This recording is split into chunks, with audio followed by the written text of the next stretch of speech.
Cheers, y'all. Well.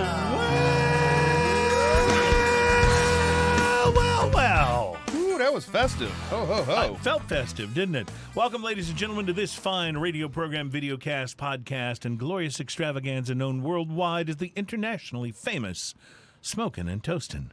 And welcome to it. Show number 215. For some reason, that seems like a Christmassy number to me. Maybe it's because it's got a 2 and a 5 in it and December 25th. I don't know. I'm reaching, but it does feel festive today. And this will be our final show before Christmas. We do the shows, live on Thursdays, and then we, put them out to the various podcast platforms. And next Thursday is Christmas Eve. I think people are going to have other things to be worried about rather than what we're drinking and smoking. So we'll give everybody the week off for Christmas, and then we'll be back. We will do a show on New Year's Eve, which I'm looking forward to. That will be a fun show. I think a lot of what we'll be focused on for the next couple of shows is all these year-end lists of what's the best. And today, that's what we're talking about primarily. Smokin' and Toastin' is about craft beer, fine spirits, and hand-rolled cigars. Our sponsor, we are brought to you by MyCigarShirts.com on the web with great gifts and shirts, and you got to get moving if you're going to try to get something before Christmas for a gift. Yeah. Take time for shipping and everything else. Go online to MyCigarShirts.com and order that. There's great shirts for cigar lovers, and there's even cool stuff like this mask, which I really dig. I do love that. I got one of these for myself, and it says, as soon as I take this off, I'm having a cigar. Now, the nice thing about a mask like that is that's like for a party. You wear that. Right. Like that's the happy thing. But if you really want to be more formal, you just turn it inside out. Yeah, that's right. Then it's a white mask. Totally works. Totally works. MyCigarShirts.com, because cigars. Yeah. On today's show, Ian and I will be revealing our favorite smokes and drinks of 2020. I have a list. That is awesome. Of lists. A list of lists. That's what I have too. Yeah, that's awesome. So we'll be getting into that. There's also a lot of great lists coming out. Cigar Journal has done their top 25 cigars of 2020, so we can share that with you. And depending on how much time, cocktails, 11 great cocktails for December drinking. And Men's Health has named the 21 best bourbons. And we've talked about this for a couple of weeks. We haven't gotten to the list. So there's plenty of lists to get to and plenty of things to happen, but not least of all, we will have drinking news again today. Drinking news. And today's headline for drinking news, you've heard that old saying, Ian, that when God closes a door, he opens a window. You've heard that before, right? Well, today's headline is when God closes a window. Oh, I like that. That was a very dramatic little drinking news promo plug. I'm digging it. Brewers have picked their 5 favorites for 2020. We'll talk about that. And just a whole lot of cool lists. We are going to be sampling what I'm anticipating is going to be some great stuff today. That was nice. I'm just putting a little background music. I like it. I feel like a little, I feel inspired. It adds a little something to festive to the ambiance of the show. It does. And God knows we need ambiance. So it's a good thing. On Mr. Twirlygig is spinning a bottle, which Ian will be shocked that I've not actually opened yet, of Hyde No. 4 President's I'm a little Cask amazed. Single Malt Irish Whiskey. Well, the good news is we'll get to open it today, so we'll get to try that. I've not had this. Irish whiskey, by the way, has now been forecast to surpass Scotch whiskey in sales by 2030. Yeah.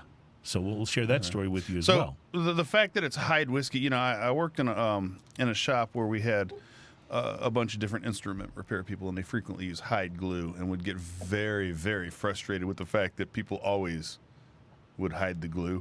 Well, I may hide this depending on how good it is. So for one thing is for sure, we'll be tasting it and seeing how it goes. But it is finished in rum casks, this particular whiskey. So I'm excited about that. Being a fan of both rum and whiskey, that should be fun. So also on the tasting menu today, Lone Pint Brewery has a seasonal out. It's called Beer Keeper. And when you look at it, it looks like it's Beekeeper, but it's got the additional letter for Beer Keeper. It is a seasonal Braggot ale. Braggot Ale. And I had to look up what Braggot Ale was. I don't even know what that is. Because I didn't know. Apparently, Braggot Ale is a subtle combining of ale and mead. Oh. So there's always lots of honeyed meads, and this is a very honeyed beer, apparently.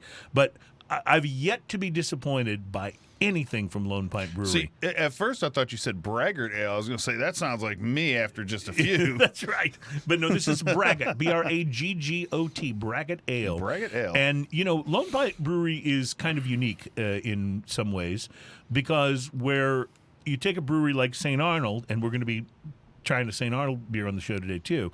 You take a brewery like St. Arnold or like so many of the ones that do the great IPAs or the great stouts or whatever, and they're just releasing new beers all the time. Yes.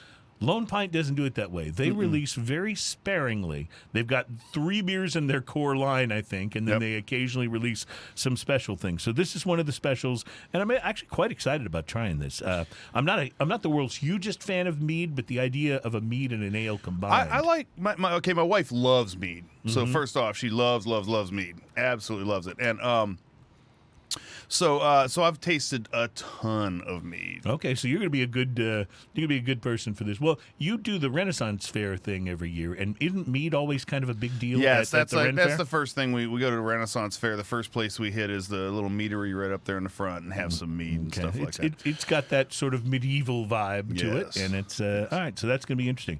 I mentioned St. Arnold. We'll be trying the St. Arnold Texas Winter IPA. It's a seasonal release, and it is brewed with grapefruit, so that should be interesting to try. And then finally, I'm really excited about this one, Ian. Barrel of Monks Brewing Father Christmas Holiday Ale for 2020 from Boca Raton, Florida. And I'll tell you, the bottle it's bigger than the bottle of Hyde whiskey. Really? That's on Mr. Twirligig. Yeah, it looks like a big bottle of champagne. So it's going to be awesome. Yeah, it is awesome. We'll have plenty to drink today. So a lot of interesting stuff coming up on the show today, and I'm looking forward to getting to some of these lists. I'm really interested in what your favorites of the year were. You did several different categories, I did. right? My list has a list of cigars. Okay. A list of beer. And you did what, top 3 in each? Yeah, I did top 3 in each. Okay. Of my favorite that we've had on the show. Mm-hmm. I excluded stuff that we haven't had on the show just because I like to be able to reference back to what to what you so had if you guys, on the show. Yep. If you guys want to look back or look these up, you can find it and figure out what I said about it. I have a list of whiskey and a list of rum. So I did a similar thing. I think I also have a list of tequila, but for the most part, my list are things we've had on the show. Yep. But what I tried to do is just basically these are the things. They may not be the best of the year, but they're the things I've spent the most time enjoying during 2020. So looking forward to that. And they're not all new releases either. They're just things that were big for me for 2020. So that will all be very interesting. As far as this week is concerned, Ian, have you had opportunity to smoke anything interesting? I have, actually. I went into the Casa de Monte Cristo this morning. I love the Casa. How is Steve? Steve was great, and Ken was there, so I said hi to him. He was hanging out. We don't always see him anymore. Such a great dude. Yeah, he's a lot of fun. The guys were always just, we laughed and joked a little bit and talked about some cigars. They turned me on to a Royal Jamaica Robusto. Royal Jamaica, blended by Abe Flores of PDR. This is apparently an old brand that was just recently resurrected. I think Royal Jamaica is a very old brand. Right. I don't know the last time I've ever smoked one. Recently resurrected. This is a Ecuadorian Corojo wrapper, Ecuadorian Habano binder, and Dominican fillers. Nice. It has a closed foot on it. It's medium brown with a little reddish hue, mostly smooth with some veins, mostly firm overall with some softer spots and here and there. Quality construction feel overall. The labels have a real retro feel. That was pretty cool. There's 2 labels. One is the Royal Jamaica label, and the second one is it says A. Flores. It doesn't say of PDR, but that's where Abe Flores is from. The pre-light sniff, classic tobacco and tea leaf, light coffee, and slightly exotic spice going on in a pre-light sniff. Pre-light draw, medium tight draw. Of course, I expected that because it's got a closed foot. So when you first draw through something with a closed foot, you don't get the full draw. Sure, right. Spicy on the tip of the tongue and the back of the palate, tangy and spicy on the lips, chicory, coffee, oaky, and leathery like an old bookstore. You know that That's smell better than leathery like an old shoe. Yeah, true. You know that smell like when you go into an old bookstore? It's like, they always have that smell. I love that smell. This has that kind of in the flavor, and it's nice. It makes you stop and think a minute. The initial light, bright, spicy flavor with underlying sweetness from the closed foot. As soon as the foot burned off, it was followed by a burst of tangy spices and leather and fresh sawdust. So it was interesting because you could taste the foot. Like, I mean, the foot burning off was very like, if you want to know what a Corojo leaf tastes like. Right, because you've got all that wrapper tobacco that's all right kind of there bunched on the up foot. at the end of the foot. And it just was like a burst of that wrapper flavor was absolutely awesome. If you remember when we were in Honduras, yes, they wrapped a Corojo wrapper around the cigar leaf that we were smoking. And remember how much that changed? It changed the flavor right when I got cigar? to it. Yeah, it was very interesting. That was pretty neat. The fresh sawdust was an interesting flavor to me because I don't know if you've ever been in a woodworking shop. I love the smell of that fresh cut lumber, that kind of thing. Yep. But yeah, definitely fresh sawdust there. The first third of this, the spices settle down, reveals a sweet nuttiness, kind of cashew or Brazil nut kind of thing going on. And oaky dryness follows that with a light cappuccino aftertaste. It has a flaky ash, so don't get it all over yourself. I managed not to get it all over myself. Right? Yeah. Otherwise, I'd have a burn spot in my sweater, right? Yes, it's sweater weather here in Houston. It is. I got the sweatshirt on today. The second third of this, solid medium strength at this point. Nutty sweetness and oak with a backbone of coffee, distinctive spice reminiscent of chicory. Nice. I mean, this is a very, very chicory coffee kind of flavor. Flaky ash, perfect burn on the second third of this. The third third of this, it went out. Ooh. I was just smoking it. And you know, that happened to you a few weeks ago, too. Just went out. I was like, am I smoking wrong? Yeah, right? I like to think that I practice this. Usually when mine goes out, it's because I'm not paying enough attention. But yeah, no, I was there on it. It just went out. I relit it with no penalty. There was no penalty to the relight that I could tell. But it relit really well, and oaky dryness up front, sweet nuttiness follows. White pepper and chicory coffee kind of ramped up a little bit. The smoke is bigger, and the burn went really uneven on the last third of this. Like it canoed out a bit. I don't really care. It was on the last third. Right. Like that would be annoying if it was on the first or the second third. But on the last third, I didn't even care. I just let it run until the last few puffs. And it didn't bother me at all. I was going to put it out anyway at some point. Despite a little burn issue on the very end of this, I paid $8.55 for this cigar.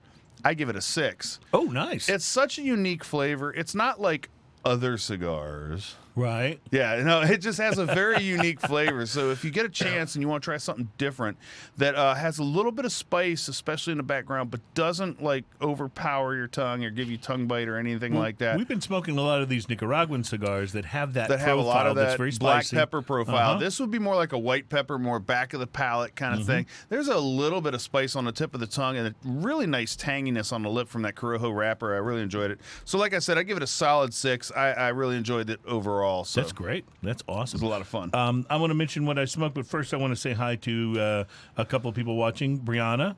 What's up, Brianna? Hi, Brianna. How are you? And Marcus Ballard's watching. What's up, Marcus? That's very cool. We have always had... I've had so many Nicaraguan cigars this year. It's really become kind of my go-to. A little cliche, even. Almost, yeah. But I wound up with another one this week, but it was one I'd never smoked before, so I was very excited about smoking the Cohiba Nicaragua N54. A very nice-looking cigar. N54, N is for Nicaragua, and 54 is the ring gauge. And it's the Cohiba has lineups from several different places, and this is the Nicaragua lineup. And I really bought it because I liked the way it looked. It just was a very pretty cigar. I want to point out that Cohibas in general are pretty cigars. Like, well, they are, yeah. They really, their presentation and the simplicity of the way a Cohiba looks, and then how pretty the wrappers generally are. Yeah. The wrapper was very smooth on this. There were smooth, yes. There were a few veins, but overall very smooth. So I liked it. Very smooth. So the N54 uses, interestingly enough, dark and oily too. Interestingly enough, it uses a Honduran-grown Colorado Oscuro wrapper. Which, when you call it Nicaragua, you would expect it to be a Puro, but it's not. It does have a Nicaraguan binder and filler tobacco, so it's it's primarily. It was very dense. You know when you get a cigar that's packed and it's really tight in the hand before you light it? You feel the weight of it. Yes, even, exactly. Pre-light was a little bit of barnyard along with dark chocolate and a little bit of molasses, which I point out because I've gotten molasses before from cigars once they're lit. But usually, I don't normally pick that up in the pre-light, so I just thought that was interesting to be able to get a little hint of that. I don't know that I ever remember having molasses on a cigar. I used a punch. I lit it up and got that prerequisite blast of Nicaraguan pepper. But like most of the Nicaraguan cigars I've had recently, it calmed down really quickly.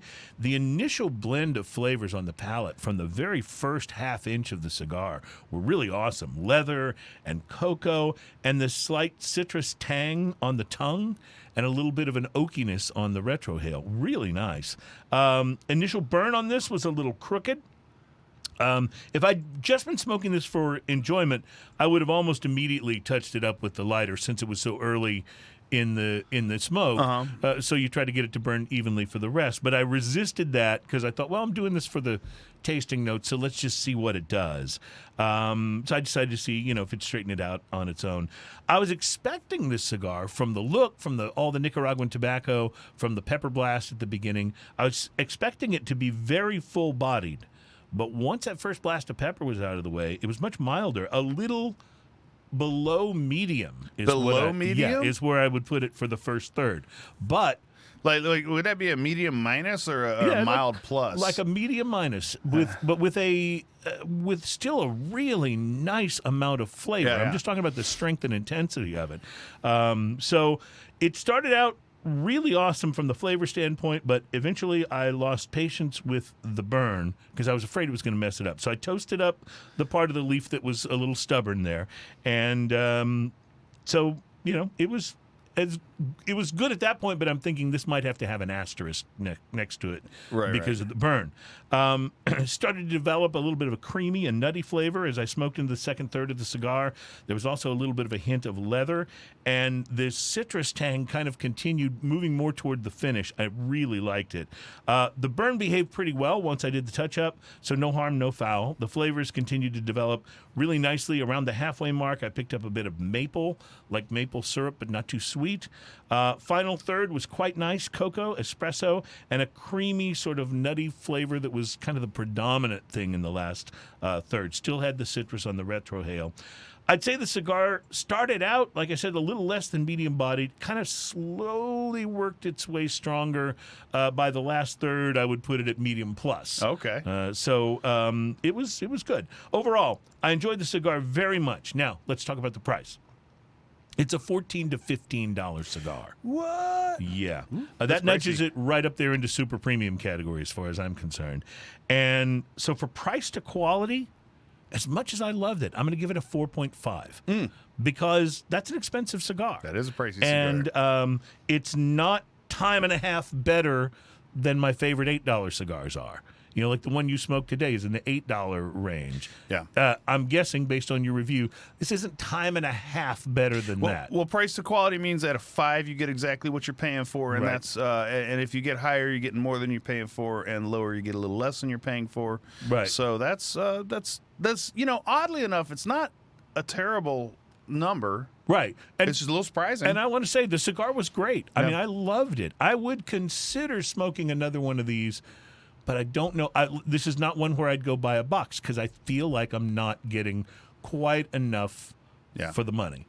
So thumbs up for the cigar, but 4.5 for the overall rating. Just felt like I didn't quite get what I paid for. Again. So at $12 or $10, this would have gotten $12 or $10. I'd probably given it a 5. Yeah. It was. And but again, I'm in my mind, I'm rating it against the things that I smoke most often, the different AJ Fernandez blends, they have a tendency to be in the $8 to $10 range, and be fantastic. So comparing it against that, I just didn't feel like it was better enough Yeah. than my standard. But I enjoyed it. It was different, some really nice flavor combinations, and it was a very enjoyable smoke. So I didn't regret it by any means. I was happy overall. Okay, we got a lot of lists to get to and a lot of drinking to do, and those are two things that make me very happy. Challenge accepted.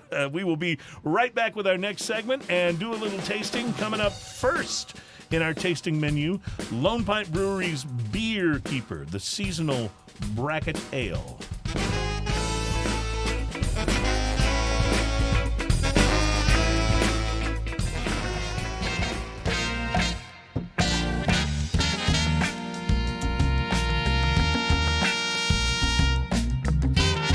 Welcome back, ladies and gentlemen. It is Smokin' and Toastin'. It is the radio program, podcast, and videocast that's all about craft beer, fine spirits, and hand-rolled cigars. That music on the intro to the segment, that is a band out of Houston called The Suffers. They're one of my favorite bands in the world. Yeah, check them out.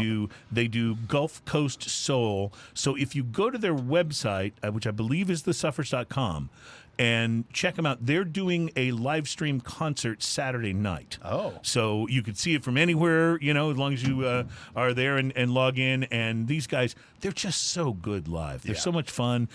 Cam Franklin, who is the lead vocalist, is just, she can really only be described as a force of nature. Yeah, she's pretty amazing. She's fantastic. So welcome back to Smokin' and Toastin'. We are brought to you by mycigarshirts.com. Check them out on the web. If somebody gives you a little cash for the holidays, maybe go to the web and buy yourself a cool little cigar shirt or sweatshirt or maybe a mask like mine that says, as soon as I take this off, I'm having a cigar. So mycigarshirts.com, because cigars. Yeah. Ian, I want to get into this list. Cigar Journal, which is a very well-respected magazine and online website, has already released their top 25 cigars of the year for 2020. It's about that time. Cigar Aficionado will do theirs in January, and they do this big thing where they do, like, 5 of them at a time, and they try to build some suspense before they get to number one.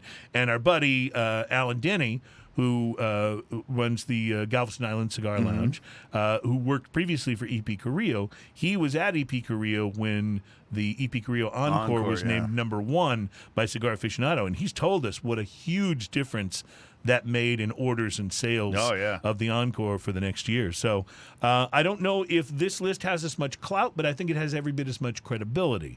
And so what I'm always tempted to do with these lists, I'm tempted to read you the descriptions that they give. I'm going to try not to do that today so we can get through all 25 of these before we get to the end of the show. Without a 4-hour show. Yeah, because we've got your list and we've got my list and we've got other lists that we want to talk about. But this is a good list, and here we are starting with number 25.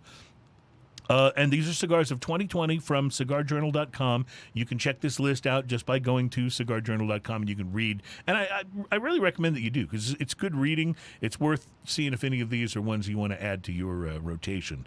Number 25 was the Christoph Shade-Grown Robusto. You're a fan of the Christophs. Yeah, I'm a fan of Christoph. I don't think I've seen a lot of Christophs on these year-end lists, so that may be a first for them. So if it is, but Christoph, I don't know that they've put out that many new things in a while either, and all their classic ones are great cigars. That Maduro is just so good. Yes, it really is. I love how dark it is. Yep. Yeah. Oh, it's wonderful. At number 4, I believe you may have reviewed this one this year, Ian. The Alec Bradley Project 40. Yes. Did you do the Project 40 this year? I remember you liked it quite a bit. Yes, I did. Comes in at number 24 in the Cigar Journal list. At 23, the Southern Draw Jacob's Ladder Brimstone, which is a torpedo. I had a Jacob's Ladder this year, but I don't think it was the torpedo. I had the Lancero. The Lancero, which you liked, as I recall. Yes. Oh, yeah, it's good. Yeah. Southern Draw is really, another company that I'm a big fan of. Speaking of companies that you're fans of, at number 22, Oscar Valadares. Yeah, and their Wild Oscar. Hunter Oscuro Toro. I reviewed that one this year too. See, you're doing good, man. You're like I'm on the list. You're mopping it up here on this list. At number 21, the Undercrown Shady XX. This was a collaboration between Drew Estate and Shady Records, which is Eminem's label. And to be honest, I did not try this cigar. I never saw it. I was a little worried it was, just one of those celebrity things. You know what I mean? That it's going to make you rap really fast? Yeah. Really fast and really... Like how many syllables can I fit into 30 seconds? But the Underground Shady XX makes the list at number 21. At number 20, Hoya de Nicaragua's Cinco Décadas Fundador. And, of course, Hoya de Nicaragua was picked up by Drew Estate this year. So that's 2 Drew Estate cigars in a row on the list. And those are generally pretty robust cigars. Well, and listen, Drew Estate can almost do no wrong, in my opinion. Yeah, they're so good. They're so consistent. To have the amazing breadth of product that they put out, the whole acid series. You either love acids or you don't. It's one of those things. But I enjoy them from time to time. And then they've got all of these. They picked really up great Deadwood tobacco, so they got the Sweet Jane and all that. And the Underground, list is great. Those are just great cigars. So very, very pleasant. At number 19, I am not familiar with this one at all. It's the Laura Shavin Classic number 86 edition 2019. I know nothing. I know nothing about it. From the looks of the cigar, and you guys can go look at this on the list, from the looks of the cigar, it looks kind of like a Davidoff. It's got that kind of very basic white and gold label on a Connecticut-looking wrapper, but it comes in at number 19 on the list. At 18, the Balmoral Anejo Xo Nicaragua Rothschild Massivo.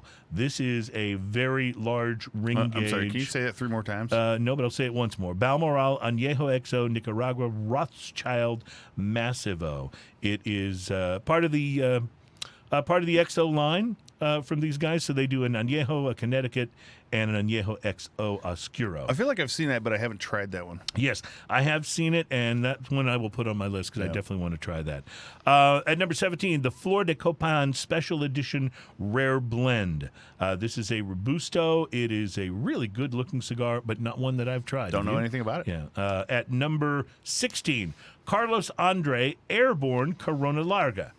The Carlos Andre logo looks a little bit like the Hammer and Sickle, but it's not that. What's the brand that does the Hammer and Sickle? I can't think of them off the top of my head now. It's been a while since I've smoked one, but they were pretty good. Anyway, the cigar comes in at number 16, and that's one. I may have to look for that. It comes out of the Dominican Republic. At number 15, the Villager Cuellar Black Forest Robusto. I have actually had one of these, and it was quite good. I didn't review it on the show, but I don't know anything about that either. Quite tasty. It comes in at number 15 on the list. At number 14, our boy A.J. Fernandez jumps into the list for the first time with the Viva La Vida Robusto. It is made by Tabacalera A.J. Fernandez, and it is the one that's got like the court jester on the band. Right, you know what I'm talking about? So are you suggesting that A.J. Fernandez has his actual own blends? I'm thinking that he does. I think, though, that this is one he actually makes. Yeah, he makes this one for Artisanal del Tobacco. Oh, gotcha. So this is one he makes for I was making else. A little joke there, but now it's not funny. Well, I got to tell you, he's so prolific, but only some of them are in his own lines. Yeah. He does so many cigars for so many other people. By the way, and we'll talk about this because I'll give it away. It's one of the cigars on my list. But the H. Upman by A.J. Fernandez 175th anniversary, they're coming out with another even more crazy H. Upman by A.J. Oh, wow. I think it's the 185th. And it's going to be coming out next year. Well, that H. Upman by AJ is outstanding. Yeah, I can't believe they put that out at the price they do. Yeah, well, that's just the regular one with the blue label. Yeah, and then that special one. The 175th. It's amazing. It's almost a religious experience, is what I'm thinking. Vega Fina and Great Wall Fusion Edition comes in at number 13. I've had Vega Fina cigars before. And although they've always been good and consistent, I kind of think of them the way I think of like a, maybe a Macanudo, like always consistent, always good, but never sort of jumping into something that would be on a year-end list. Right. And this one is. So that would be an interesting one to check out. I've not had that particular cigar. Casa Torrent Origin Series San Andres Robusto Extra comes in at number 12. Casa Torrent is the tobacco company, and it uses a Mexico Negro San Andreas wrapper. Very dark looking cigar. I've had that. You've had that one. Yes. You liked it. It's big. I can vouch for number 11 because I've had it, and it's just amazing. The Dias de Gloria by A.J. Fernandez, the Gordo. I love that cigar. It's very different from the rest of A.J.'s Nicaraguan line. It has more of like an old school Cuban profile, but really, really good. I've had a few of those in the last couple of weeks, as a matter of fact.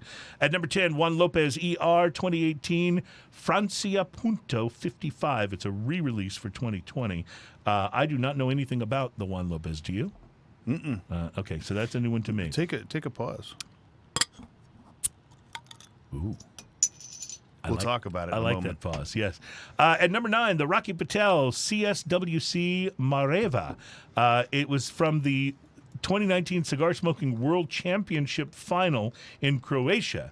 And it was a new competition cigar that was blended by Rocky just for that event. And then he released it. So it's a very interesting look. Got an almost maroon looking. It's not really maroon. What color is that?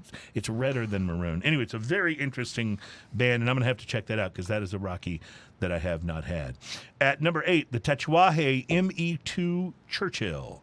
And I don't know that I've had the ME2, but I'm usually a big fan of the Tatuajes. Yeah, it's one I don't think I've tried either. It has a band that almost looks like the Italian flag.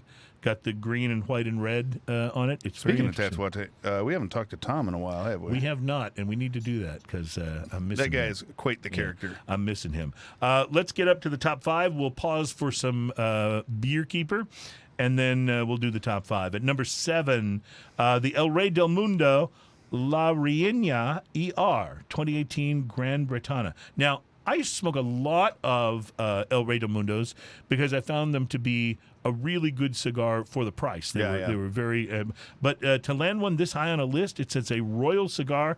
They said especially close to their hearts, not only because it's a real treat for the palate, because slim format makes it particularly elegant. It's like a Lancero. But above all, a great personality played a part in the blending and naming process. Simon Chase, an author and longtime marketing director of Hunters and Frankau. So I don't know what any of that means, but apparently it meant something to them at Cigar Journal. So at number 6, the La Aurora 107 Anniversary Nicaragua Robusto. Very fine cigar. Very fine cigar.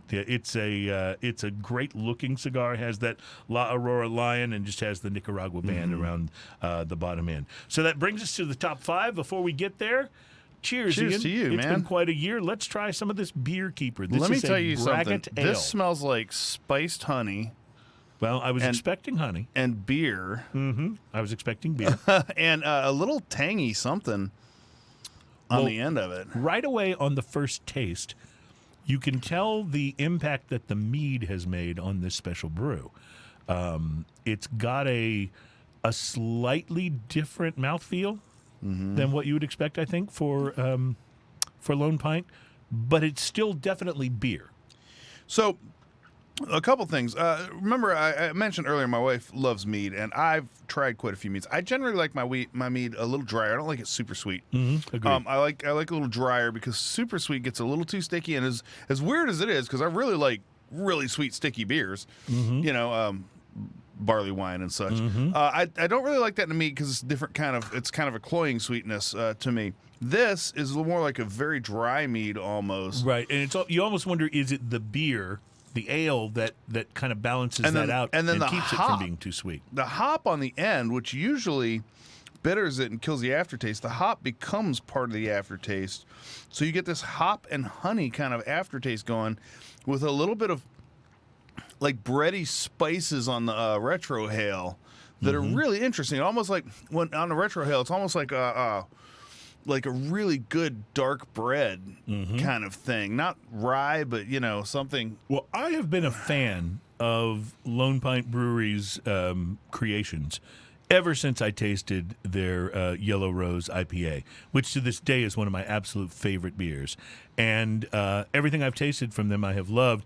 And I felt a special sort of pride, I suppose, when you and I had their master brewer on the show. And he kind of tested us a little bit, and we passed. You remember that, right? Yeah. When he brought a beer that was something they'd tried that didn't turn out all that great, and he gave it to us, and kind of waited to see. well, yeah, we were polite, but we weren't like raving about it like we were about the other beers. And he's like, yeah, that one didn't turn out too well. Yeah. It's like, I couldn't believe he brought it. It was I awesome. I love the artwork on here. This is it's a very interesting and it's kind of a very modern art work looking, modern graphic looking thing. It's got and the bee's got a keg. It's got on the its back. honeycomb all the way around it. Let me see the clearest thing. It's got the honeycomb all the way around it, and there's bee. I'm getting a little shine off there. There's a bee, and on his back is a keg, a slim, a 5-gallon keg, and then he's grabbing a hops, a little bunch of hops, a little bud of hops. Two things that I would say to that bee. Yes, that's pretty fun. So you got the honeybee with that. This is pretty fun. Brewed and bottled in Magnolia, Texas, by Lone Pint Brewery. 16.9 fluid ounces at 7.3% alcohol and 39 IBUs. I would say two things to that bee. Number one, you're welcome at my house anytime. Right. Flying in with that little keg on your back. And number two, be very careful. Watch out for murder hornets. Damn murder And hornet. yes, I will take a little more of I that. see your beer is broken. Let me fix that. All right. So, Ian, let's finish this list real quick. All At right. number 5, Daniel Marshall by Carlos Fuente. It's Roman numeral. So rather than figure out, I'll just say XXXVIII. So what is that? 35, 38? Yeah, 38. Okay. I'm not that good at regular math, much less Roman numeral math. At number 4, oh, baby, this cigar. The AJ Fernandez Bella Artes Maduro. They chose I the just had one the other night. Lancero. They chose the Lancero special edition. Oh, I had the box press. Yeah, which I love. My favorite actually is the short Churchill, the box press. Yeah, that's but what I had. they chose the Lancero, which I've had, and it is really, really just absolutely wonderful. So Lanceros are tough to nail. They can be hard to smoke because sometimes they get a little too tight. yeah, You know? our buddy at Stogie's, Jorge, Lancero's his favorite size. He loves those Lanceros. So number 3, the Davidoff limited edition special 53 Perfecto. So this is going to be extremely expensive because anytime Davidoff does a special edition Don't say cigar, that name 3 times or you're going to already owe them $50. Exactly. It's very expensive. But that comes in at number 3. At number 2, the Perdomo Estate Selection Vintage Imperio Sungrown, the ESV. I have had this cigar, and it is quite remarkable. You had a Perdomo recently that you talked about I had on the the show. Perdomo. I'll have to look up which one it was, but yeah, Perdomo's one of those cigars. They're always on my radar as a good cigar, and sometimes when you walk into a shop, especially, this is it's my go-to when you walk into a shop that just doesn't have a lot of selection. Right, but they have Perdomo. You're But like, they have yeah, I'll go Perdomo, there. and always Perdomo. Give me a Lot 23 Maduro. I'll take it any day. Any day. At number 1, from Plasencia, the Plasencia Almafuerte Robustus 1. That is a badass It cigar. really is, and holy crap! highly deserving, I think, of a spot this. It's not this high cheap. on the, it's it's not. $18 almost anywhere, and it's worth every penny. Yeah. And so there's your top 25. Go to cigarjournal.com. You will find the list very easily if you want to, get into it and read what they're all about. But I think some very fine cigars on that list. And I'm always excited that there's a few that I haven't seen or tried because that gives me something fun to go and hunt down in the next few months and try them out. So, all right, we have lots of lists to come, including Ian's list and my list. And just any final thoughts on the Beer Hunter? Oh, it's fantastic. Yeah, I really like it. I'm gonna hunt this down and get some for my wife because I think she's really gonna find this super interesting. Because she's a big fan of meat in the general. honey thing in beer recently has been on the rise because also 11 Below, which is a local brewery here, makes one called Be Someone. So in Houston, there's a railroad crossing. As you're going up 45 towards downtown Houston. It's super popular, super famous around here. There's pictures of it all over, but it always has Be Someone. And then somebody messes up the graffiti and then comes back and redoes the Be Someone thing. But the Be Someone sign is a very Houston thing. So they have a Be Someone beer, and but it's BEE, of course, and then it's got the B on it, and I think he's doing the graffiti. But it's a fantastic beer brewed with honey. Very good. Well, we will be back in just a moment. Our next beer that we're going to try is from another Houston. You mentioned like Houston stuff, Houston landmarks. St. Arnold Brewery, the oldest craft brewery in Texas. They have a new winter. Actually, it's not new. It came out last season, I believe. Came out last year. We actually had it on the show last year. See, I looked back to see if we had, and I couldn't find it in the notes. I'm pretty sure. Well, we'll try it again. St. Arnold's. I'm okay with that. Winter IPA, and we'll be right back to try we're that. At 200 and how many shows? 215. It's okay if we double up some things. I think it's probably all right.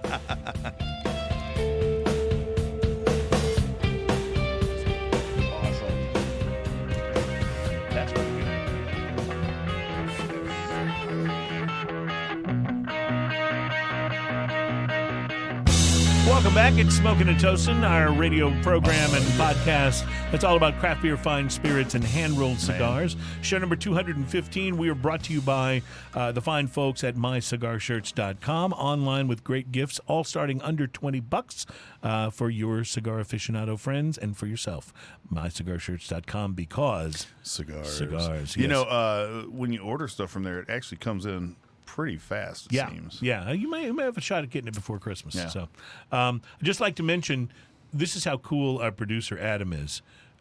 During the break, he actually quoted Michael Bolton lyrics, and he was just totally fine with that. And I just want to say, you got to be really cool to pull that off, right? If you are really cool, you can drop a Michael Bolton quote. Did you ever listen to? Nobody. Did you ever listen to? What's his name? He has a whole thing where he talks about bolt heads. Oh, is it a comedian thing? No, well, sort of. It's kind of, sort of. I'm blanking on the guy's name. He's a singer, and it's I'll think of it in a little bit. Well, you know, the interesting thing about Michael Bolton, he started out a total rock guy. His first album was a total rock album, but it got no traction. And so somebody said, why don't you try singing these, schmaltzy pop songs? And that worked, and he became this big schmaltzy pop song star, But anyway, I think he's pretty funny. The thing I used to talk about back in my radio days when I was at stations that played Michael Bolton is I talked about how his hairline would move up and down with different album releases. like how is his hairline further down now than when it was a little further back on the last album? I don't know how that works, but anyway, he was a fun guy to give a lot of grief to. Our program is all about craft beer, fine spirits, and hand-rolled cigars. Today we're talking about favorites of 2020. We already did the Cigar Journal list. So, Ian, before we open up our St. Arnold Winter IPA, why don't you maybe give us a little taste of something that's on your list? You said you did several. I got cigars, beer, whiskey, or rum. Where do you want me to start? Well, we just did cigars, so let's go whiskey. Whiskey. All right. So I got top three in all these, but I want to give, before I even start, I want to give an honorable mention to the Rio Brazos. Oh yeah, those guys. Because they came on here and he was so fun. That whiskey was so good. He gave me that bottle that's like. So all the ones I like, by the way, are extremely high proof. Well, this surprises who? Not me. Yeah, and that particular bottle is like 130 proof that he gave me. Holy moly. It's fantastic. The Iron Root Prometheus comes in at number 3 on here. Very nice. So good. So Iron good, Root was so great on here, and I love those guys. That's one of my favorite selections from them. Right above that is the Bourbon Barrel number 20. Also another almost, I think it's 128 proof. It's pretty high proof. And then number 1. Dalmore Cigar Malt. Oh, dude. Very nice. Just so good. It's so good. I want to take it and put it on my nipples, and they're not even sensitive. That was the Dalmore Cigar Malt was. I've always remembered this when we were doing the shows on from home over Skype in quarantine, and we were trying to figure out things to do, and we were having. Our friend from Dalmore, Christian Olave, was going to be on the show via Skype, but because we weren't meeting in the studio, he couldn't bring in the whiskeys for us to taste. So I went out and bought a bottle of the Dalmore Cigar ain't Malt. cheap, buddy. No, it's not. And then I remember I put half of it into a container and left it at the front desk of my building for Ian to come and pick up. Yes. A couple of weeks later, we did another show, and Ian took care of I took care of all the drinks. Getting all the drinks, said, yep. Don't even worry about it. I got this. Dropped them off for me at the front desk. I just want to point out, you left me with one whiskey. I brought you many, many drinks. But let's call it what it is here. I left you half a bottle of cigar malt, and you brought malt liquor for our great malt liquor blind taste test. Half a bottle of cigar malt was worth about 3 times what I paid for the malt liquor for both of us. Yeah, most of which I wound up dumping out after the show, by the way. And I'm sure you didn't dump out the cigar malt, did you? No. I'll give you my whiskey list. It is it's going to have a little bit of similarity to yours, but not too much. I don't know if we reviewed this in the last year on the show, but it was something that I really enjoyed drinking in 2020.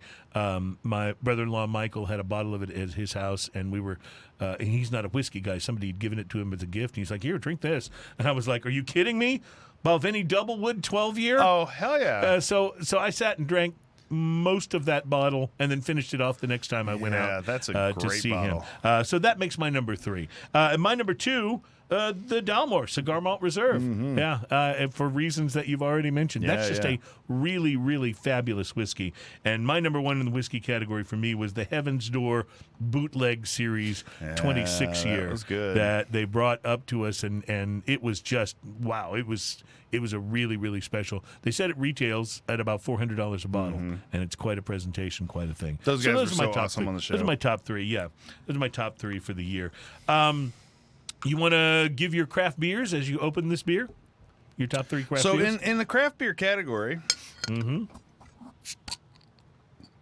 I had to go back and look at some of the shows that we had to kind of remember, because we've done so many. I mean, we do 3 beers every show. Right, and that's a lot of beers. It's a lot of beers. And sometimes I remember tasting a beer and going, oh, that was amazing. I can't always remember what it is. But starting from just, was it a week or 2 ago, the unsung Vader Van Pils. Oh, that was so good, wasn't it? That was one of the best So that Pilsners made one of your top 3 for the year. ever had. It was that good. was outstanding. Like, couldn't believe how good that was. That was show 214, actually. What are we on right now? 215. So that was just last week. Yep. Show number 187, we had the gigantic brewery, massive bourbon barrel-aged barley wine. Yes. And I loved that. Well, I'm actually just amazed that you had an entry on your list of 3 that wasn't a barley wine. That was, Pilsner nonetheless, yeah, right? Pilsner for all things, yeah. But yeah, though, that gigantic was just exceptional. Yeah, and it was just called Massive, and I love that too. I love the simplicity of that. They're like, this is going to be massive. It was a good one. The number 1. Number 1 on the list that I remember from this year that I went, I have to look back and figure out which one. Episode 175, Canadian Whiskey Barrel-Aged Imperial Brown Ale, Boulevard Brewery's Plaid Habit. Ooh, yes, I remember that. Oh, man. That was really something. After the show, I sat up here and drank the rest of it. It's good to know. I mean, that was like... It's good to know. Well, when something's good, it's really, really good. So speaking of good, I don't remember what we said about this beer if we tried it last year, but I believe this is the 2nd year out for the Texas Winter IPA from St. Arnold. And if you see the label as it spins on Mr. Twirlygig, you can see it's got the familiar St. Arnold with the bishop's hat there, and it's got a big grapefruit half behind Grapefruit halo. Yes, and it's pretty darn cool, if you ask me. Ian, what's your initial thoughts on this IPA? It says 100% chance of hops, and boy, does it have... it is hoppy, yes. Hops and grapefruit. It has that grapefruit astringency on the end. It's really interesting because the hops give it that dank, on the nose, right before you take a sip. That dank just hits you, but it's also got a malty profile that's kind of interesting as well.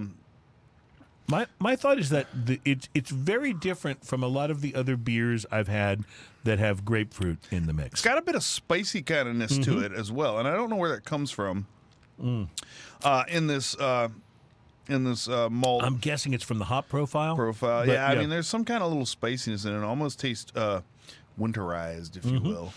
But it does have a wintry feel to it, and in Texas, the grapefruit harvest, I think, is very late in the fall, early winter. Yeah. So it's probably when the best grapefruits are out there. It says brewed with Texas grapefruit. You know what it has on the finish to me? It has, if you ever have a grapefruit that you've peeled, but you haven't gotten quite all of that white stuff that's between the peel and the fruit. That you haven't membrane, quite got all of that membrane off of there, and you're still eating the slice, and it's got this very sort of pleasant bitterness to it. I detect a bit of that in the finish, and I don't know if that comes from the grapefruit or the hops, but there's a bit of that bitter in there. It's interesting because there's a sweetness to it. Now I do love. Okay, I just noticed this along with the St. Arnold on the front holding the mug of beer. And the grapefruit behind them. There's also a set of cowboy boots with ski. Because it's a Texas ski winter blades IPA. on the bottom. Yeah, of course you it can is. see It's that on Texas the bottle. winter. Yeah, you can see that. Very nice. Now I know from where you live, you can look out your balcony and see people ice skating. Mm-hmm. Been more of that when than I it's would have 70 suspected. degrees outside. Yeah, one of my favorite pictures that I've ever taken was one I took of my balcony because I can see the Discovery Green Park from my balcony. Yes. And this was a couple of years ago, but it was a particular day in January, and there's a little pond in the park that is next to the area where they set up the ice skating rink. And I took this photo because there were people kayaking in the pond and people ice skating at the same time. And I said, only in Texas. Welcome to Houston. Yeah, welcome to Houston. That's exactly right. All right, I dig this. I think it's fantastic, and I love how different it is from St. Arnold's other IPAs. Yeah. The Art Car has got a grapefruit profile to Yes. it. But this is a very different grapefruit flavor. No, this is a a little bit of a grapefruit hammer. Yeah. And not in a bad way, but Yeah. it's a little bit of a grapefruit hammer. If you're into a beer with a little bit of that citrusy grapefruit on the background, this is definitely a beer for you. Here's to the Texas Winter IPA. All right, let's take a break. We'll be right back. When we come back, more of Ian's list, more of my list, and it's whiskey time. The Hyde whiskey that is a part of our special tasting today that we're very excited about. It is the Hyde No. 4 President's Cask Single Malt Irish Whiskey. We will taste it next and talk more best of 2020 when we return. Smoking and Toasting.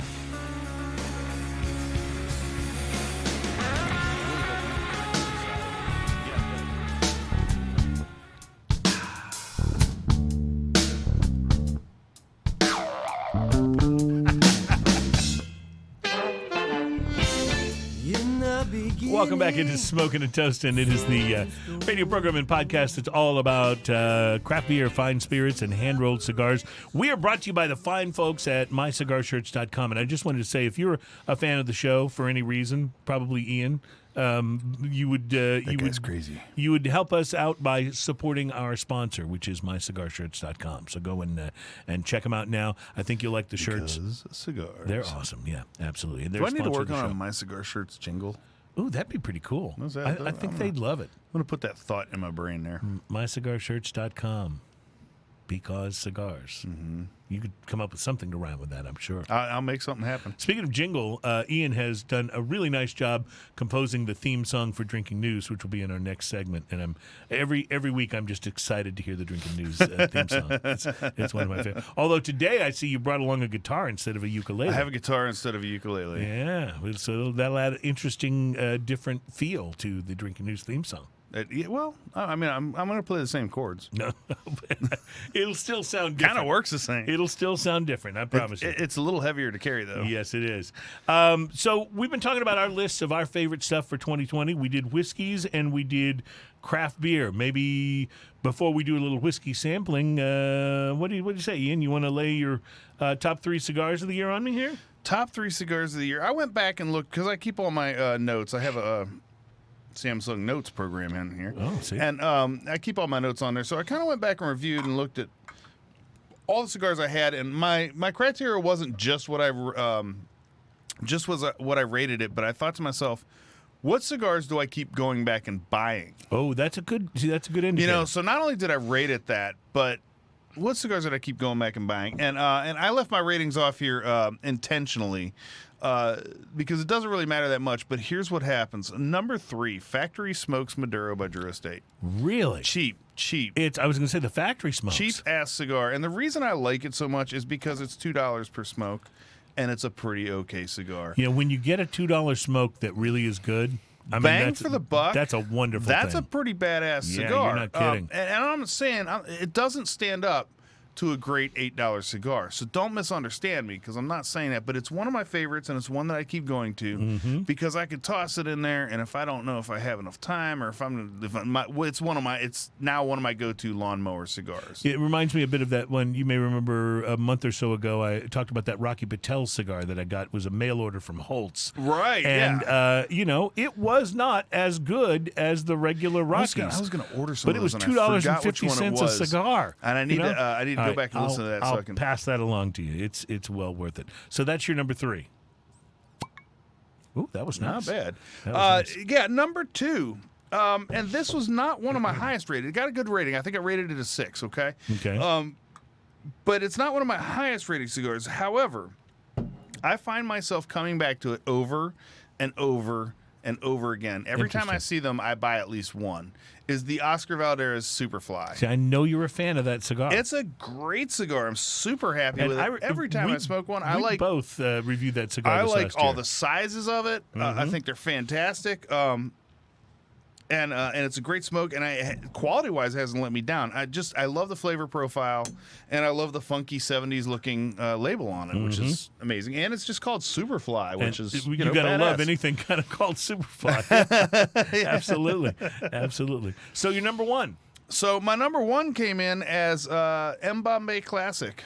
Oh, really? Which is very different from what I would have even expected. But I looked back at my review on it and went, wow, yeah, and I've had a few since then, and I think that is a great cigar. Like an overall unexpected, and because it's not even like I generally buy something Maduro. Like if it's the darker the wrapper, the more likely I am to buy it. And this has nothing like a dark wrapper. No, not at all. Matter of fact, the wrapper is about to color this tabletop. Yeah, it's very almost pale. blonde, you know.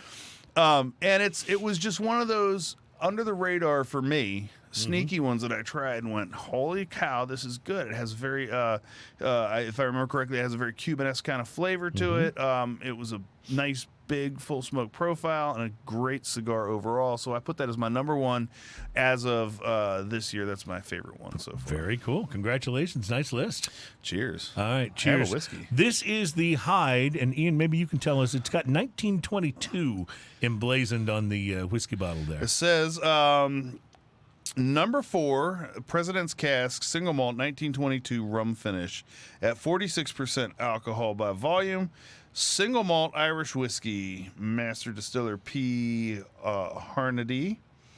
Patrick Harnedy, okay, got it printed right underneath there. Limited edition rum cast finished, non-chill filtered.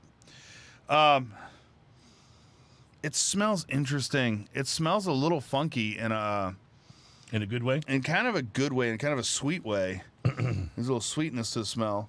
It has a little bit of that like knowing that it's a rum cast finish, it has a little bit of that rubbery kind of rum smell to it. Well, you can definitely pick up that it's been aged in rum casks because it's got a little bit of that on the finish. Yeah. Oh, no, a little bit of that, you mean a lot.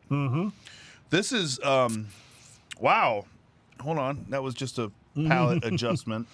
Let me try an actual sip now. While he's sipping that, I will tell you that a new report is out that not only says the United States is the largest market in the world for Irish whiskey, accounting for 42% of all Irish whiskey sales last year, which is up from 28% back in 2010. But the report also notes that within the next 10 years, they expect Irish whiskey to outsell Scotch. I wonder if that's due to price. Well, it might have something to do with it, because if you think about it, most of the really fantastic Scotch whiskeys are at least a little bit on the pricey side.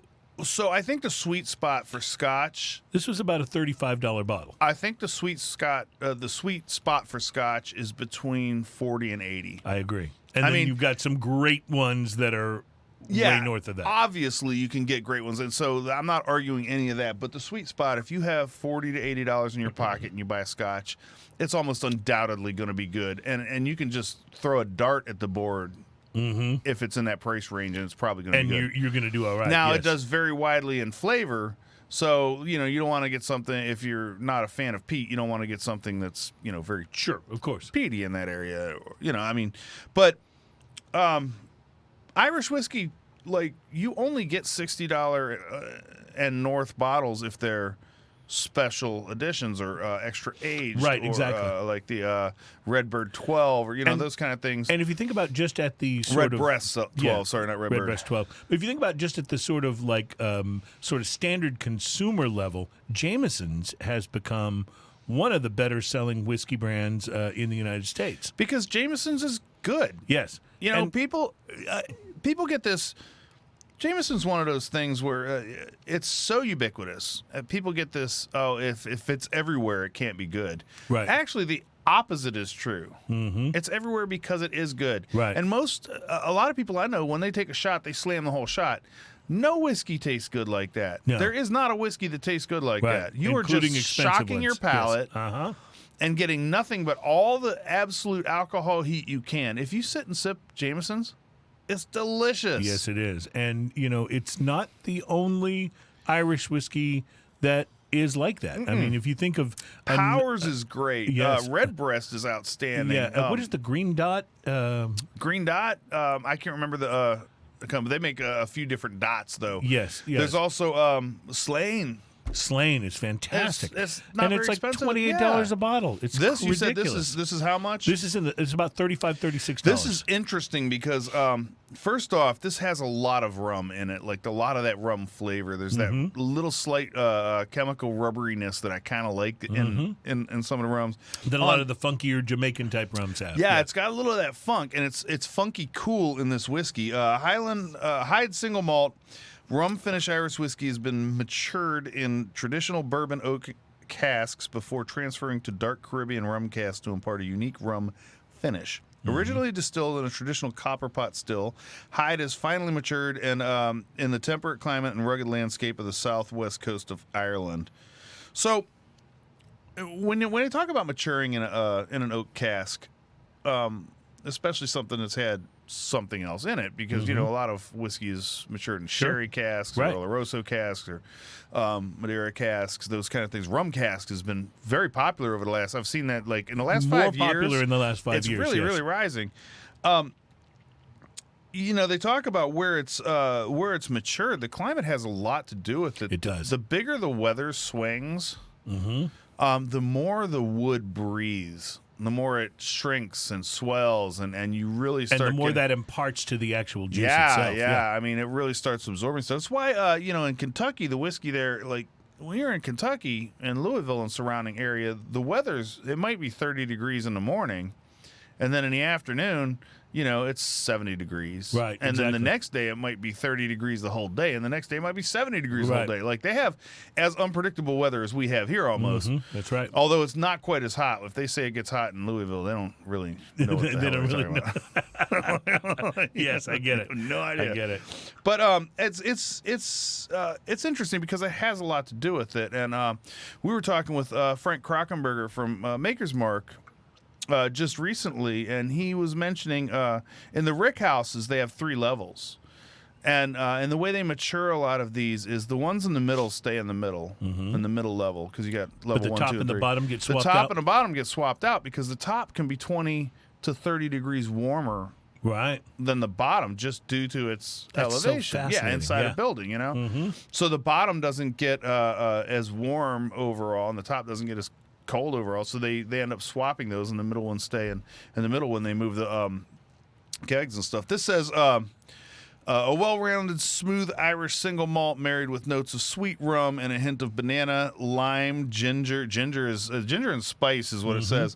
I get that in there as well. All accumulating an exceptional whiskey with a warm, lingering finish. Slante. What's your overall take on this? Do you like this? I do. I like that it's so funky. Funkier than a whiskey usually is, yeah, right? Well, it's got, like, I'm used to having, like, some of the rums we have on here are so unique and have that kind of funkiness to them that I've learned to really, really enjoy. And it took me by surprise finding this, because I've had tons of run cast finished scotches and whiskeys now that, like I said, that's become, but none of them have this this kind of finish. This kind of funk to it. Yeah, I mean, it's right on the nose too. Like no, you get it up front and you get it in the finish. It's all the way through. It's I think it's fascinating. If you like rum and you like whiskey, and you want something that's just fascinating, this is like the Liger of whiskey. Yeah. No, I'm with you. I like My it. favorite animal. The Liger? Yes, I'm with you. I love the Liger. All right, let's take a break. When we come back, I'm going to give you my top 3 cigars. Plus, you were mentioning rum. Ian, I think, and I both have a rum list. And I have a little tequila list. I do can have share a with rum you. list. Yeah, so that's all coming up. Plus, a little thing we like to call, for lack of a better title, Drinking News. Drinking News. It's on the way. Plus, if that weren't enough, our final segment will taste maybe one of the most unique beers we've tried all year, the Barrel of Monks Brewing Father Christmas Holiday Ale. And before we go to break, let me just pull this out of my bag so that you can put this on Mr. Twirligig. I'm just going to give you suspenseful Give us a little suspenseful music. Yeah.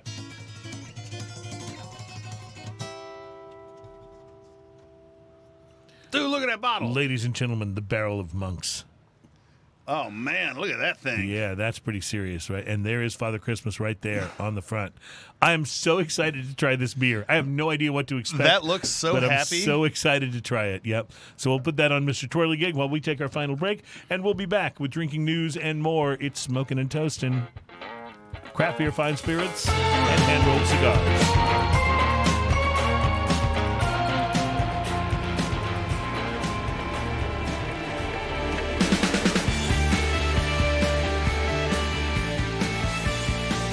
Welcome back, my friends. It is Smokin' and Toastin', the program that's all about craft beer, fine spirits, and hand-rolled cigars. We are brought to you by MyCigarShirts.com. Check them out online, MyCigarShirts.com, because cigars. Yes. All right. So, Ian, just ahead of drinking news here, let's share a little more from our personal list, or at least I want to share with you my cigars, because you shared those in the last segment. At my number 3, it probably is the best cigar I smoked all year, but I only smoked one of them, and yet it still has to make my list. The H. Upman by A.J. Fernandez, 175th anniversary Churchill. And you mentioned it earlier. I'm telling you, the cigar is just, it's sublime. If I could describe a cigar as sublime, that cigar is sublime. My number 2 is the EP Carrillo Pledge Robusto. I smoked one of these earlier in the year and talked about it. And then you and I were fortunate enough to go to the socially distanced Bill Burr comedy show a week or so ago. That was hilarious. And our buddy Alan Denny, who nobody cares about attended with us, and he brought us each a Robusto of the EP Carrillo Pledge, and I just enjoyed that so much. So good. It was just so good. So that's my number 2. I just want to point out something about the Pledge. That's a cigar that when you light it, it literally makes you stop and take notice. I am going to be really surprised if the Pledge doesn't land somewhere on the Cigar Aficionado Top 25 list when it comes out in January. And my number 1, simply because it's been my go-to all year. It has never disappointed me. A.J. Fernandez, Bella Artes, Short Churchill. It's just, I mean, to me, that is the sweet spot for cigars. I had that Maduro the other day. Such a good cigar. It's just, yeah. And this is, by the way, it is the Bella Artes Maduro Short Churchill that is my favorite. So you're 100% right. All right, Ian, we had some fantastic whiskey last segment. Do you want to do? Can't stop drinking this funky whiskey. Do you want to do the beer before drinking news, or do you want to do drinking news first? Oh, we need to have beer to drink during drinking news. I think that's probably a good idea. I think this is. So this beer is just. I'm almost more excited about this than anything that we have tried on the show based on just the bottle. I know nothing about the beer. I don't even know what to expect. Only thing I know is that it's an ale. It's the Barrel of Monks Brewing Father Christmas Holiday Ale. But I got this about a month ago. It says and right I've been on the top. Staring at it in my beer closet. It says right on the top here, on the top label, it says, "You chose wisely." Oh, very nice. I've been staring at this in my beer closet, but I thought we have to wait for the last show before Christmas to try this, because we've done some sort of a Christmas ale every show since Thanksgiving, and I'm curious as to what you got on the nose there in your initial. You're about to have it in your hands. So. I like this. This is a good thing. I'm going to sniff this one actually before I pass it to Adam. Yeah, I'd be surprised if your reaction's any different from mine. Ooh. Yeah. You know what? It Like, immediately what? makes me think is St. Arnold Christmas Ale like turned up to 11. Yeah. You know, it's my first reaction to how this how this poured hit you on mine the a little nose. bit hard. You did a Chris Hart. I did a pour Chris there. Hart. Yeah, I poured a little Chris Hart. By the way, good time for us to mention our buddy Chris Hart. He does a show called Whiskey Neat. Yeah, it's it's a an great awesome show, and he has amazing guests on his show. I don't know who he knows in Hollywood or in the comedy world, but he gets amazing guests, and they sit and talk about spirits and their careers and other things. It's really, really quite a great show. So go check out Whiskey Neat. Whiskey We Neat. promise you won't be disappointed, even if he's one of those guys that nobody cares about. Nobody cares about it. Yeah. What do you smell on here? Well, I'm getting lots of spices, baking spices, Christmassy kind of spices. It definitely puts me in the Christmas mode. This is cinnamon. Yeah, there's cinnamon. a ton of cinnamon But going there's on. also that, sort of like nutmeg and other baking spices. Yeah, big time. I mean, there's a lot of fruitcake kind of going on in here as well. Like spiced oranges. Mm-hmm. You know how they have that kind of orangey smell, but they smell different because of the spices. Yes. There's almost a gingerbready kind of thing going on. Mm-hmm. This is just the nose. I haven't even tried it yet. There's kind of a brown sugar kind of element going on in there too. Now you've tasted it. I What do you have think? tried it. First of all, I will say it is, when I first took my first sip, I was not expecting it to be as carbonated as it is. That said, I don't mind it. Because every now and then I will have a beer. A lot of IPAs, I think, are guilty of this, that are over-carbonated. And they keep me from being able to enjoy the flavors as much because there's too much carbonation. Sometimes the carb does interrupt the flavors. This is very carbonated for a darker beer like this, but I don't mind it at all. It kind of fits the profile. I'm just getting tons of really deep baking spice flavor. There's a little molasses in there that I'm pulling out. It's really delicious, and it makes me want more gingerbread. Very well said. Yes, gingerbread. It's like gingerbread with less sugar in the batter. It's it's incredibly dense tasting. Even though it's not a huge mouthfeel, it's incredibly dense tasting. I think the reason it's not a huge mouthfeel is because the carbonation kind of spreads that spice all over. It says here, holiday ales are a big deal in Belgium. Most major breweries there make one, usually spiced brown ales. In that tradition, we present to you Father Christmas. This is a dark ale made with the finest European malt and hops, fermented with a classic Belgian yeast strain, and gently spiced with holiday spices. That Belgian yeast is giving it that fruitiness. To evoke the feeling of sitting around a fire during the holidays. It definitely does that. Oh, man. It is made slowly and carefully with long maturation time to allow the flavors to fully develop. We hope this flavorful beer will add to your happiness during the holiday season. It also says this vintage dated beer should age well for years. Well, it was bottled on October 1st, 2020. We drank it before the end of the year, but it's really, really good. It also says it's bottle conditioned, so it has a small layer of yeast sediment at the bottom. Pour carefully into a stem glass. We recommend you leave the yeast sediment in the bottle. Yes. So, it's really good. I mean, this tastes like a really expensive beer. Is the best way I can say it. You know what I mean? I mean, the gingerbread, it just leaves gingerbread in my mouth. I love gingerbread. Mm-hmm. And this leaves that gingerbread, even like gingerbread cookie kind of thing in your mouth. But there's a little spice to it. Like, you know how ginger is a little bit hot? Yes. There's a little bit of thatness to it, if that makes any sense. Ian, try going back to the whiskey after you've got this on your palate. What's interesting to me is it takes the funkiness out of the nose. That's exactly what I was going to say. It takes away a little bit of the funkiness, but you still get this really rich whiskey flavor. Oh, it brings out a little chocolate in the whiskey. Yes, it does. Wow. Which seems to almost take away it's kind of sort weird. of rubbery funk. It's almost more of a white chocolate though that's left in there. It's not really it's not a dark chocolate by any means. It's not even really a milk chocolate. It's more of a white chocolate kind of finish to it. What great stuff on the show today. What great beer and spirits all the way through. That's absolutely delicious. All right, I'm going to pass along I'm a couple of categories behind you here, and I have an extra category because I did tequilas as well. You have a longer list of this than me? I have a longer list than you. I did rums. Yeah, so we both got rums to go. Plus, I haven't shared craft beer yet. So let me do that. Did you share craft beer? You did, right? I did. All right. So I'll do craft beer first, and maybe you can get your guitar and get ready for drinking news. Drinking news will be short today. And then maybe to end the show, we'll share our rum lists. Okay? There we go. All right. For craft beer, my number 3, we tried it about a month ago on the show, was Bell's Brewery's Larry's Latest Juicy IPA.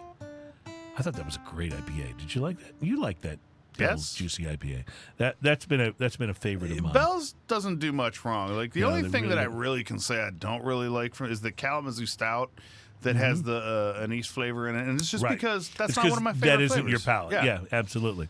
And number 2 for me, this is one of the, as far as I'm concerned, was one of the high points of the year on the show. Celador Ales. I wish I could go to a tiki bar, painkiller tiki inspired ale. Now that was just a fun experience. Was so much fun, and it was delicious. Yes. And if you remember, Ian, that was the bottle that had the little nutmeg package around it with a little piece of nutmeg in it, and you scraped the nutmeg onto the. Oh my God, it was so good! If I could get that year round, I would drink that year round. Ladies and gentlemen, just carry a pocket knife. Yeah, just exactly. Thank you, Ian, for being prepared. My favorite was one I believe we actually reviewed on the show back in 2019. But if I had to name a favorite beer for the entire year for me, it would be Parish Brewing's Ghost in the Machine IPA. That beer is just to die for. It's so good. It is absolutely. That's a great beer. Wonderful, wonderful. I'm glad that it's now available. Let me share my tequilas, and then we'll do drinking news. And then we'll round out by having another drink of Barrel of Monks and talking rum. Fair enough? I feel like you've set the stage well enough.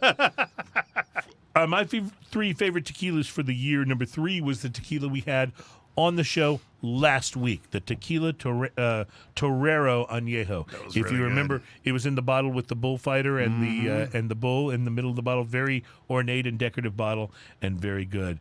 Number 2, another one we had on the show here was the Tequila Mico. Do you remember? It was the Anejo Tequila. That was wasn't in that that little long bottle. ago It wasn't either, that long ago, and it was so chocolatey and delicious, and that's become a must-have in the bar at all times. Nice. Tequila for me at my house. And number 1, just because I enjoyed it so many times, I was given a bottle for Christmas last year. I would love to say it lasted until Christmas this year, but it didn't. But the Jose Cuervo Reserva de la Familia Añejo, and thanks to Brianna, who was watching the show earlier, she and Adam actually gave me the bottle I got for Christmas, which was awesome. So very cool. So there's my tequilas. Only thing we have left on our list is rums. But first, Ian, it's time for a segment that has quickly become one of the most popular things on the show. Drinking News. Drinking news. Now it's time for drinking news. Drinking news. Now it's time for drinking news. A Florida man with one arm said he had a gator for a pet. I asked him about his one arm, man. He said, I had to take my gator to the vet. Drinking news. Now it's time for drinking news. So something about the Drinking News theme song on the guitar instead of the ukulele made it very like 1969 Summer of Love vibe. I sort of dug it. Uh-huh. Yeah. See, I could have changed the feel. I can drinking news. See, that would be the news. Now it's time for drinking news. See, I like that too. Very, very, Texas. Very, Right. Yeah. I go a little Simon and Garfunkel. Drinking news. Now it's time for drinking news. It's a bridge over troubled drinking. Lie, lie, lie. Yeah. Lie, lie, lie, lie, lie, lie. Okay. A Florida man. Look what you made me do. I love when we can start drinking news with that, and today we can. Now, I will give you an advance warning. Today's drinking news will only be funny if you are a bit twisted. because it's not really a funny story, but yet I laughed, and so that tells you something about It's my not funny, sense of- haha, but it kind of is. It kind of is funny, yeah. A Florida man who law enforcement officials say was attempting to break into a house died when the window he was using to enter the home fell on him, pinning his neck and strangling him. That's the story. The Lee County Karma much? Yeah, the Lee County Sheriff's Office confirmed that Jonathan Hernandez, who was 32 years old, died last week as he attempted to climb through the window of a home in Lehigh Acres, just east of Fort Myers. A photo provided to the Fort Myers News Press by the home's property manager, and unfortunately, they did not share this photo for us to share with you, or maybe fortunately. Shows the person caught in a window with a green frame about 5 feet off the ground. The window is closed on his neck, and the man's right arm hangs by his side, his body limp. Can we get the brand of window? I don't know the brand of Like, window. because that, I mean, who Yeah. doesn't want those in their house? Well, you can see the photo. This is his mug shot, which I suppose was taken when he was still alive. Apparently, he's been in the police lineup before. But yeah, he was breaking into a home, sliding in through the window, and the window closed on his he doesn't neck. wash his hair much, does So he? yeah, when God closes a door, he opens a window. In this case, God apparently closed the window, or karma, or the universe, or however it works for you. And the man. It's funny to me, but it's funny because it's poetic justice. I love that stuff. I love that stuff. So That's an instant karma moment right it there. really is, and it is your Smoking and Toasting show number 215, Drinking News. Drinking news. Now it's time for drinking news. Drinking news. Now it's time for drinking news. Cheers, y'all. And a reminder, by the way, the Drinking News is sometimes stories about drinking, not always, but it's always stories that kind of go down best when you are drinking. And that's I the just way it like works. playing guitar. I can't Well, I think stop you should. myself when I think you should keep doing it. We have our rum category to kind of close out the show here, Ian. I think both of us picked 3 favorite rums from the year for 2020. You want to start? I'll start. Okay. So Jessica came on with barrel bourbon, and she had a barrel rum. That's a potent rum. It's 127 proof rum. Of all the rums I've ever had, it's probably the strongest. Let me point out that the reason I like this, not only is it delicious, it is very delicious, but it's ridiculous. And you know me, ridiculous, I yeah. like ridiculous. At 127 proof rum, there's no reason for that other than ridiculousness, and I appreciate that for its ridiculousness. Yes. So that gets it, and it's delicious. I don't drink a lot of it at a time because that would be dangerous. My second favorite, number 1 and 2 are kind of interchangeable here. Yeah. And it's because of the experience of both of them. Okay. So number 1 and 2, please take interchangeably. But I want to give a shout out to Florida Cognac 25. The Florida Cognac 25 is not only amazingly delicious, we had it twice this year on the show. Yes. And then they were gracious enough to send us an etched bottle that says Smoking and Toasting of the Florida Cognac 25 that is, it's just outstanding. It really is. It is the best rum that I've ever had in my house. It's absolutely amazing. The guys from Florida Cognac, Hamilton, and Couldn't be them, nicer, So yeah. like their whole layout they had here was amazing. Like those guys. So I love the whole experience. Of those guys and their passion and their love of the show. They came on the show and they're so Yes. happy to be here. That to They me, brought a freaking volcano. I for know God's it's sake. amazing. Who brings a volcano? How do you They not did. love that, right? Yeah. Like, we'll bring the volcano to you. And I really do love the rum. The rum is absolutely outstanding. It is. And as you know, before we started the show, I was not a big fan of rum overall. Yeah. You were thinking the rum that your dad had. Yeah, and Yeah. my dad didn't. Well, my dad liked good rum, but he didn't always. He liked all rum, and from a plastic bottle and with a sailboat on it was okay with him. And hey, kudos to him. He He really drank what he liked liked. rum. Yeah, good for him. Yeah. But But at the same time, I just was never that big of a fan of it until I started tasting some of the rums that we've had on here that are absolutely amazing, artisan craft, not in a plastic bottle entirely. And then the number one is I want to give a shout out to Plantation and Doxyland. Mm-hmm. The Doxyland experience is what I actually wrote down on here. That was so much fun. Not only do I love their rum, there was one on there that we tasted that was a brand new release that I only have gotten to taste there because you drank it all. This keeps coming up for some reason. I don't know why. I don't know why. You actually drank it all. No, I love that whole experience. Plantation Rum and Doc's, Greg Dixaxis has been so amazingly awesome to us. Our visit to Doxyland was a thing of wonder. It was absolutely fantastic. When you're a kid and you think about, I wonder what adults do for fun, and you see them sit around and talk, and they go, oh, I had a great time, and you think that's boring because, you're a kid. This is what adults do for fun. Yeah. You go to Doc's house and you have rum with that guy. You rate and his rum wife, supply. Yeah. And oh my gosh, it's such a blast. And then you ride around in a boat. Thanks, Doc's. That was amazing. That is one of the best. It was so much fun. The best adult beverage experiences ever. Oh, well, thank you, Doc's. He is the man. So we've got some similarities here in our list, Ian. I won't lie. My rum list starts out at number 3 with the Bamboo Rum Company Xo. We had it on the show last week. That was really good. And it was so good. Yeah, it was good. So good. That's become a regular at my house. And I know nothing about Bamboo, don't know anything about their company other than what we read on the bottle. It's fun to say, though. But it is fun to say. Bamboo. And number 2 for me, and yes, I have had a completely full bottle of this, the Plantation Rum Isle of Fiji rum. Oh, that's the one. Yeah, that's the one. I only got to taste while I was at Doc's house because you drank it all. So the story behind that is Doc sent a bottle to the house when the rum came out. I didn't know he didn't send Ian a bottle also.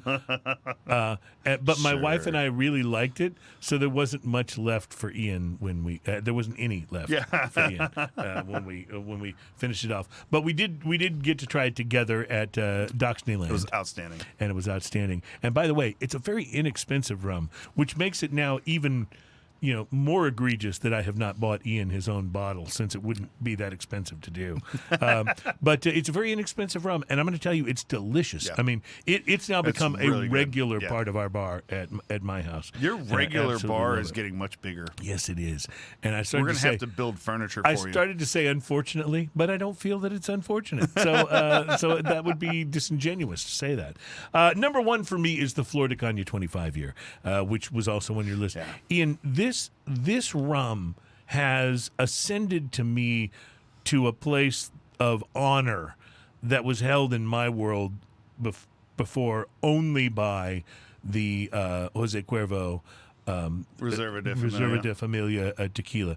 To me, those two spirits are on that same level. Yeah, it's a spiritual spirit. It's that good. Yeah. It's the one that, it's Christmas and you've got the family together and everybody's a little, almost weepy-eyed at what it means to be together with the family, and you break that out. It's that spirit. You know what I mean? It's the spirit you have after your favorite team wins the sporting event, or a buddy graduates, or it's that kind of a thing. And it's also just absolutely delicious. And so they sent us each a bottle of these, and they were engraved with smoking and toasting on the front. Mine is now empty, and so what I'm trying to figure out is it sacrilegious to fill it up with a lesser rum? I think it is. I think I have to buy... You have to buy another 25. Another bottle of the 25 to fill it. But anyway, well, and they said they were going to send these to us. They said on one condition, is that we had to drink it. And mine, we cracked it open the day it came in. Yeah. And as a matter of fact, we had, I'm blanking on his name, but from Rio Brazos here, and he looked at it and he was like, oh, that looks good. I was like, well, we can try it. Yeah. Let's just open it up. That's and right. I share remember that, and it was so good. It was so good. So, yeah, I will just say to the Flor de Caña guys, thank you for such a nice gesture. It was wonderful, and that rum is almost without equal. It's so good. I mean, I like so many different kinds of rum. 50? Yeah, it's about 150. Yeah, it's about the same price. It's a very rare drink. I'll go, $150 for a bottle, and it's worth 750 ml bottle, and it's worth every penny. It is. It's By the way, I'll just mention this. Speaking of great rums, we were fortunate enough to be able to taste the Gregarious Grump rum that our buddy Chris Hart is putting out through the Houston Bourbon Society. I saw a bottle of that in Specs this weekend, or this last week. Did you know they have it in their special end of the aisle where they keep the thing locked up? No. Did you know it's $119 a bottle? No idea. I had no idea. And I'm not even beginning to say it's not worth it, because it is wonderful and delicious. But that's an interesting thing. That's awesome. Our friend Chris Hart is branching into the ultra super premium spirit area. Well, whether you care about this guy or not, he's got taste. He does. He's got great taste. He is our official whiskey expert for Yes. Smoking and Toasting, and Yes, so he's we got great appreciate him. taste. I'm going to tell you something, Ian. I've been sipping on this barrel of Monks while we've been talking. So have I. And it gets better and better as you drink it. Yes. It unfolds like a wonderful spirit on the palate, and it's just absolutely delicious. What I'm finding, and this is weird, but take a sip and think about this as you retrohale. What I'm finding is it's becoming a little less gingerbread. Yes. And it's becoming a little more snickerdoodle / candy cane. Like there's almost that candy cane. Any way you look at it, Thing. it's got such a Christmassy vibe to it. In addition to the beautiful, this is probably one of the most gorgeous bottles of beer I've ever seen. That's pretty awesome. It's just absolutely beautiful. And it's brewed and bottled in Boca Raton, Florida, which is not a very Christmassy place, let's be honest. It's warm year-round there, but it is absolutely delicious. And if you can get your hands on a bottle of this, and I would be really curious to see what this would be like if you cellared it for a couple of years. I bet it's amazing. Yeah, I think it would age just absolutely wonderfully and beautifully. Well, Ian, I just want to say happy holidays to you. Happy holidays to you, sir. You and your wife, Tiffany. I hope you have a wonderful Christmas. And we'll be back together before New Year's for our final show of 2020. Yes. We'll look at more of these lists. We got a lot of them to go. And there'll be more coming out. Now, we're going to be back before New Year's, so that's New Year's Eve. That's New Year's Eve will be our next show. We'll be off for Christmas Eve, but we'll be here for New Year's Eve. So we hope you will join us, and that should be a very weird show. I think we'll just drink a lot and see how it goes. That sounds good to me. Making it pretty much like every other show we've ever done. I want to say thanks to Adam, who has kept us rolling all year. Thank you, Adam, on the Wheels of Steel.